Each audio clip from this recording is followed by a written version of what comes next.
گائے میں 4-5 آدمی شریک ہونا چاہتے ہیں، ایک حرام مال والے کو شریک کر لیا۔ اب 6 آدمیوں کے پیسے ٹھیک تھے، ایک آدمی کے پیسے حرام کے تھے، ایک آدمی کے پیسے سود کے تھے، ایک آدمی کے پیسے کسی کا حق دبانے کے بعد اس کے پاس آئے تھے، اور بقیہ 6 کو پتہ ہے یہ سود کا معاملہ کرتا ہے، تو فرمایا 6 آدمیوں کے حلال کے پیسے بھی غارت ہو جائیں گے ایک سود والے حرام مال والے کی وجہ سے، 6 کی قربانی بھی ضائع ہو جائے گی ایک آدمی کی پیسوں کی وجہ سے۔ شریعت مطالعہ بتاتی ہے 7 آدمی شریک تھے ایک قربانی کے جانور میں، 6 کی نیت تھی اللہ کی رضا مندی کی، 6 کی نیت تھی حضرت ابراہیم علیہ السلام کی سنت کو زندہ کرنے کی، اور ایک آدمی کی نیت تھی میں اس جانور سے گوشت لے جاؤں گا، میرے گھر میں بھی گوشت پہنچ جائے گا۔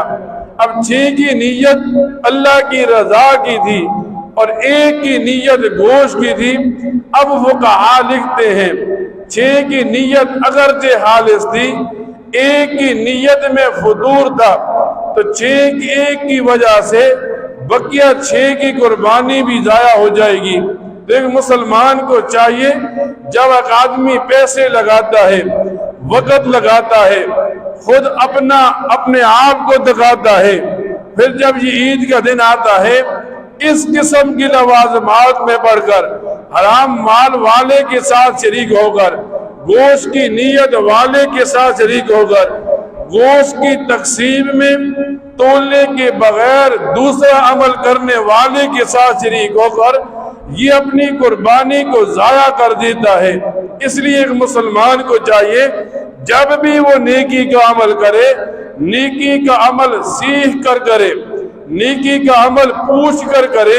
تو یہ نیکی اس کے لیے دنیا میں بھی راحت ہوگی، یہ نیکی اس کے لیے آخرت میں بھی نجات کا ذریعہ بنے گی۔